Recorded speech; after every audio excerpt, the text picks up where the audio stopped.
नमस्ते।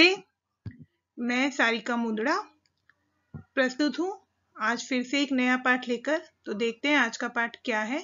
कक्षा 5वीं का जूही हिंदी पाठमाला का ये पाठ है। चलते हैं पाठ की ओर, समझने की कोशिश करते हैं कि पाठ का टाइटल क्या है, शीर्षक क्या है। सोच रहे होंगे ना कि नया पाठ पढ़ना था और ये सामने कौन सी तस्वीर है, एक दुकान की, मॉल की, कहाँ की तस्वीर है। बहुत सारा सामान दिख रहा है ना, खरीदने का, खाने पीने का, है ना। तो जब भी हमें कुछ सामान खरीदना होता है, कुछ चाहिए होता है, तो हम क्या करते हैं, दुकान पे खरीदते हैं या आजकल हम ऑनलाइन ऑर्डर कर देते हैं। लेकिन कभी ऐसा सोचा है कि कितनी सारी चीजें हैं जो हमें ऐसे मिल नहीं सकती कहीं दुकान पर? सोचा है कभी? तो हमारा जो आज का पाठ है ना, वो भी कुछ ऐसा ही है कि हम किस तरीके से वो चीजें खरीद सकते हैं। दुकान पे तो नहीं मिल सकती, लेकिन हम कैसे खरीद सकते हैं। तो देखते हैं पाठ का शीर्षक क्या है। दुकान पर कभी कोशिश की है क्या थोड़ी सी खुशी खरीदने की? हंस रहे हैं ना, नहीं खरीद सकते ना। बिल्कुल ठीक, हमारा आज का पाठ भी कुछ ऐसा ही है। चलते हैं। तो आप देख सकते हैं कि पाठ का शीर्षक क्या है। ओमू ने खुशियां खरीदी। खुशियां खरीदी? क्या खरीद सकते हैं खुशियां हम कहीं पे? फिर इसने कैसे खरीदी और कौन है ये ओमू? तो चलते हैं पाठ की तरफ। और पाठ शुरू करने के पहले उसमें जो पाठ में हमारे जो कठिन शब्द है ना, पहले मैं उसके बारे में बात करती हूँ ताकि आपको पाठ को समझने में थोड़ी आसानी हो। हाँ, तो पाठ के जो कठिन शब्द है वो आपके सामने है। जैसे दफ्तर, तो दफ्तर को बहुत कॉमनली जो आजकल हम जो प्रयोग में लेते हैं, आप लोग भी बोलते होंगे ऑफिस। ठीक है, जहाँ पर काम करने के लिए जाते हैं हम लोग, ऑफिस। पल मतलब क्षण, अर्थात समय का बहुत छोटा हिस्सा, जो हम कैसे अगर अपनी आँख की पलकें झपके ना, उतना सा समय, क्षण। ठीक है, जैसे घड़ी का एक सेकंड जो एक सुई बढ़ती है ना, उतना सा समय आप बोले तो उसको हम कहते हैं क्षण। मन भाती, जो मन को अच्छी लगे, मन को भाने वाली, जो मन को बहुत पसंद हो। स्केल, जैसे आप लोग यूज लेते हैं ना रोज अपने, आपकी जो कंपास बॉक्स है उसमें होगा स्केल, लाइन वगैरह खींचने के लिए जो आप लोग प्रयोग में लेते हैं, उसको और क्या कहते हैं हिंदी में? पैमाना। ठीक है, अंतिम, आखिरी, लास्ट। पुलक कर मतलब रोमांचित होकर, अर्थात बहुत खुश होकर, बहुत ही खुशी में जो हम कुछ करते हैं या कहते हैं, तो पुलक कर, एकदम जो हमारे चेहरे पर चमक आती है ना, पुलक कर, उसको कहा जाता है। लकीर मतलब रेखाएं, जो आप सीधी रेखाएं खींचते होंगे कभी गणित में, कभी आप चित्रकला या ड्राइंग में जब करते हैं, तो वो लकीरें। ललचाना मतलब मोहित होना, कोई चीज पाने के लिए बहुत इच्छा होना कि ये मुझे मिल जाए, लालच से बनता है ललचाना, मतलब कोई चीज पाने की बहुत इच्छा होना। झिलमिलाना, रह रहकर चमकना, तो दिवाली के समय आप कई बार लाइट्स देखते होंगे ना, जो जलती हैं, बुझती हैं, और तारे भी आपको दूर से ऐसे दिखते होंगे ना, कभी चमक रहे हैं, कभी बंद बुझ गए हैं, तो उसको कहते हैं रह रहकर चमकना। तारों के लिए तो अक्सर प्रयोग में लिया जाता है कि झिलमिला रहे हैं, है ना। निहारना, एक टक देखना, मतलब किसी चीज को हम बहुत देर तक एक साथ अगर एक जैसे देखते रहते हैं, उसको हम कहते हैं एक टक देखते रहना, निहारना। दर्जन, 12, मतलब कोई भी चीजें अगर 12 के रूप में, मतलब जो अंक मैंने लिखा है साइड में 12, अगर आपको 12 के अकॉर्डिंगली वो चीजें मिलती हैं तो हम कहते हैं दर्जन। जैसे आप कभी यहाँ पर केले लेने जाते हैं बाहर, तो आपको कैसे दुकानदार जो रुपए बताता है, 12 रुपए की दर्जन के हिसाब से 40 रुपए दर्जन, मतलब 40 रुपए में वो कितने मिलेंगे? 12। ऐसे ही आम है, ऐसे बहुत सी चीजें दर्जन के हिसाब से बिकती हैं, तो उसके लिए प्रयोग में लिया जाता है 12 ना बोलकर दर्जन बोला जाता है। तो अब चलते हैं पाठ की ओर, कि देखते हैं ये ओमू कौन है और इसने कैसे खुशियां खरीदी। तो इस चित्र में जो आप देख रहे हैं ना, कि एक छोटा बच्चा है और उनके साथ में कोई बड़े व्यक्ति हैं। तो ये जो छोटा बच्चा है ना, इसको हम अभी, आपका पाठ जो है ना उसका ओमू है, ये समझ लीजिए, कल्पना कीजिए, क्योंकि ओमू उसमें आप लोगों की उम्र का ही एक बच्चा है उस पाठ में। और ये जो साथ में उसके हैं वो है काका। अब ओमू क्या एक गांव में रहता है, जैसे अभी आप लोग तो शहर में रह रहे हैं, पूना एक सिटी है, लेकिन ओमू जो है ना अपने गांव वगैरह अगर आप कभी जाते होंगे तो ऐसे किसी गांव का एक बच्चा है, और उसके गांव में उसके काका किसी काम से आए हुए थे। उनको कुछ अपने दफ्तर का काम था, ऑफिस का कुछ काम था। तो गांव में कैसे होता है ना, बच्चों को आसपास की पूरी चीजें पता होती हैं, तो वो काका की अपने मदद कर रही, उसने ऑफिस के काम के लिए कहीं उनको जाना हो तो रास्ता बताने के लिए इस तरीके से मदद की। तो उसके काका बहुत खुश हुए और उन्होंने उसको कुछ रुपए दिए। अब कितने रुपए दिए? काका ने 10 रुपए दिए। अब ओमू बहुत खुश, क्योंकि ये जो कहानी है ना, ये कभी थोड़ी पहले के जमाने में लिखी हुई है ना, तो उस वक्त तो 10 रुपए में बहुत कुछ आ जाता था। आज के टाइम में तो आप कहोगे अभी 10 रुपए में क्या आता है, लेकिन उस समय पे आता था बहुत कुछ। तो ओमू को जब काका ने रुपए दिए, अब जैसे बच्चों आपको कोई रुपए देगा घर में आके, तो आप क्या करोगे? अपने पास ही रख लोगे या मम्मी पापा को बताओगे अपने कि भाई उन्होंने मुझे रुपए दिए हैं? हाँ, मम्मी पापा को अपने बताना चाहिए, है ना। या फिर आपका गुल्लक है वहां पे भी डालें अपने मम्मी पापा को बता के, ठीक है, लेकिन अपने माता पिता को आपको बताना चाहिए। तो ये ओमू है, ये भी बहुत समझदार बच्चा है आप लोगों की तरह। इसने भी क्या किया, अपने काका से जो इसको रुपए मिले तो अपनी माँ के पास गया कि मामा, काका ने मुझे 10 रुपए दिए, मैं इसका क्या करूं? अब वो सोच रहे कि मैं इसका क्या करूं। अब माँ ने बोला कि अपने लिए कोई अच्छी सी चीज खरीद लो ओमू, कि तुम्हारा जो मन हो वो चीज जाके तुम खरीद लो। तो ओमू बड़ा खुश, वो सोचने लगा कि मैं अपने लिए क्या खरीदूंगा। तो उसके मन में क्या था कि वो भी स्कूल जाता था आपकी तरह ना। अब उसके पास कुछ चीजें नहीं थी, जैसे स्केल नहीं था, अच्छी पेंसिल जैसे उसके किसी दोस्त के पास थी, और इरेजर, मतलब इरेजर उसके पास भी था, पेंसिल उसके पास भी थी, लेकिन कुछ उसके दिमाग में ऐसे थे कि ये मेरे एक दोस्त के पास वैसी पेंसिल है तो मुझे वैसी पेंसिल लेनी है, वैसा इरेजर लेना है, वैसा रबर लेना है, इरेजर मतलब रबर। तो वो कुछ वैसे ही सोच रहा था कि चलो आज तो मैं अपने लिए एक स्केल लेकर आऊंगा, पेंसिल्स और रबर लेकर आऊंगा जैसे कि मेरे दोस्त के पास है। ठीक है, तो अब ओमो निकल गया है बाजार की तरफ। अब देखते हैं कि क्या क्या होता है, वो क्या क्या खरीदता है। अब ओमो जब जाता है, अब गांव में जैसे कि मैंने कहा ना, सब चीजें आसपास होती हैं, तो उसको रास्ते पता है और उसकी माँ ने भी उसको कह दिया, क्योंकि सब लोग ओमो को वहां जानते हैं, तो विश्वास एक है, तो वो चला जाता है।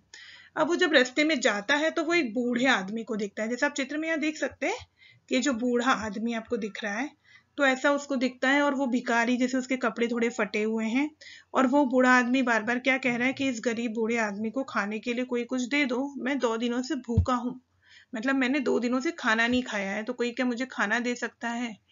तो ओमू के कानों में ये शब्द पड़ते हैं, ओमू ही सुनता है, तो उसको लगता है कि अगर मैंने इनको खाना दे दिया तो शायद इनकी मतलब भूख है जो शांत हो जाएगी।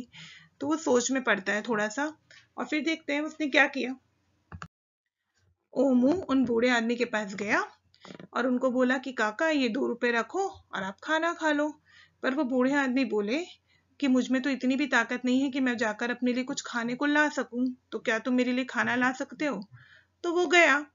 अब आप खाने में जैसे देख लो ना, पूड़ी है, भाजी है, तो इतना कुछ ओमू को 2 रुपए में मिल गया। उसके पास कुल कितने रुपए थे? 10, मतलब 10, है ना। और वो जो खाना लेकर आया बूढ़े आदमी के लिए, वो 2 रुपए का लेकर आया, और उनको लाकर वो खाना दे दिया कि भाई आप खाना खाइए। तो वो बूढ़े आदमी जो थे वो बहुत खुश हुए, बोले कि भगवान तुम्हें हम बहुत अच्छा आदमी बनाए, बहुत बड़ा आदमी बनाए, तुमने मेरे को खाने को दिया है, तो भगवान तुम्हें बहुत अच्छा तरक्की दे जीवन में, ऐसे ऐसे उन्होंने कहा। अब ओमू के पास कितने रुपए बचे बच्चों? उसके पास उसके काका ने दिए थे 10 रुपए, 2 रुपए का उसने खाना खिला दिया, तो अभी बचे 8 रुपए। अब ओमू ने काका को खाना खिला दिया, वो सोच रहा था मेरे पास अभी भी इतने रुपए हैं कि मैं अपना स्केल और इरेजर वगैरह तो ले सकता हूँ, कोई दिक्कत नहीं है। आप समझ ही सकते हो जब 2 रुपए में इतना खाना आ गया तो उस वक्त कितनी चीजें आ सकती होंगी। तो वो आगे की ओर बढ़ने लगा, और अब आगे क्या दिखता है? अब आगे ओमू को अपना दोस्त राजू दिखता है, जो कि थोड़ा परेशान है और रो रहा है। अब उसको रहा नहीं गया, वो अपने दोस्त के पास गया। अभी आपका भी दोस्त कोई रोएगा, थोड़ा उदास होगा, तो आप पूछोगे ना भाई क्या हुआ। ऐसे ही ओमू ने भी पूछा कि भाई क्या हुआ राजू। तो राजू ने बोला, अरे मेरा छोटा भाई जो है ना वो बहुत बीमार है, और माँ ने जो मुझे 5 रुपए दिए थे ना वो कहीं खो गए हैं। मैं दवाई लेने गया, लेकिन वहां पर भीड़ बहुत होने से वो मुझसे गिर गए, और अब मैं दवा कैसे खरीदूं? वो बहुत परेशान था। तो ओमू सोचने लगा कि अभी देखो ओमू के पास में रुपए हैं, उसके दोस्त को तो नहीं पता है, लेकिन उसके पास में रुपए हैं। तो ओमू सोचने लगा कि मुझे तो सिर्फ ये स्केल वगैरह ही खरीदना है, तो मैं कभी भी ले सकता हूँ, लेकिन अभी इसका भाई बहुत बीमार है, तो इसको दवाई के लिए पैसे चाहिए, तो मुझे इसको रुपए देने चाहिए। वो मन में इतने तय कर रहा है, सोच रहा है, और वो उसको रुपए दे देता है। वो कहता है कि अरे मत रो राजू, ये लो 5 रुपए और जाओ जाकर दवा खरीदो। लेकिन अब राजू थोड़ा सा परेशान है। वो बोलता है कि अरे तुम्हारे पैसे मैं नहीं लौटा पाऊंगा, कि मेरी माँ के पास इतने रुपए नहीं है कि मैं तुम्हें वापस दे सकूं, मेरी माँ के पास देने के लिए कुछ भी नहीं है। तो ओमू कहता है कोई बात नहीं राजू, तुम दवाई खरीद लो, मुझे रुपए मत देना वापस से, तुम जाओ और दवाई खरीदो और अपने भाई का इलाज करो, वो जल्दी जल्दी से ठीक हो जाए। अभी राजू बहुत खुश हो गया, उसके चेहरे पर एक स्माइल आ गई। बोले बहुत बहुत धन्यवाद ओमू, तुमने आज मेरी मदद की, इससे मेरा भाई ठीक हो जाएगा। अब आप लोगों के लिए एक प्रश्न है कि अब ओमू के पास कितने रुपए बचे? कितने बचे? पहले काका ने दिए 10, उसमें से 2 रुपए का खाना खिलाया उन्होंने बुजुर्ग आदमी को जो बूढ़े थे, तो 8। अब 5 रुपए उसने अपने दोस्त को दे दिए। अब ये कितने बचे बताओ? 8 माइनस 5, 8 माइनस 5, कितना बचा? बिल्कुल ठीक, 3 रुपये बचे उसके पास अभी, है ना? 8 माइनस 5, 3। अब ओमू पहुंचा एकदम, उसको ना जा रहा था वो सड़क पर, तो उसको दूर किनारे से ना कुछ ऐसे एकदम चमकता हुआ सा दिखने लगा। और तो उसको वो दिखा क्या, रहे वो तो चूड़ियों की दुकान है। अब जैसे उसने चूड़ियां जो थी ना, कांच की चूड़ियां ऐसे दूर से ऐसे चमक रही थी बिल्कुल, तो उसको एकदम अपनी माँ के हाथ की चूड़ियां याद आई। उसने सोचा कि अरे माँ के हाथ में चूड़ियां बहुत सुंदर लगेंगी। तो वो उस दुकान पर पहुंच गया और उसने दुकानदार को पूछा, दुकानदार जो दुकान पे चूड़ियां बेच रहा उसको पूछा कि ये चूड़ियां कितने की हैं। उसने कुछ चूड़ियां पसंद की, बोली ये चूड़ियां कितने की हैं? तो दुकानदार ने बोला कि 3 रुपए दर्जन। यानी कि दर्जन मतलब मैंने क्या बताया था?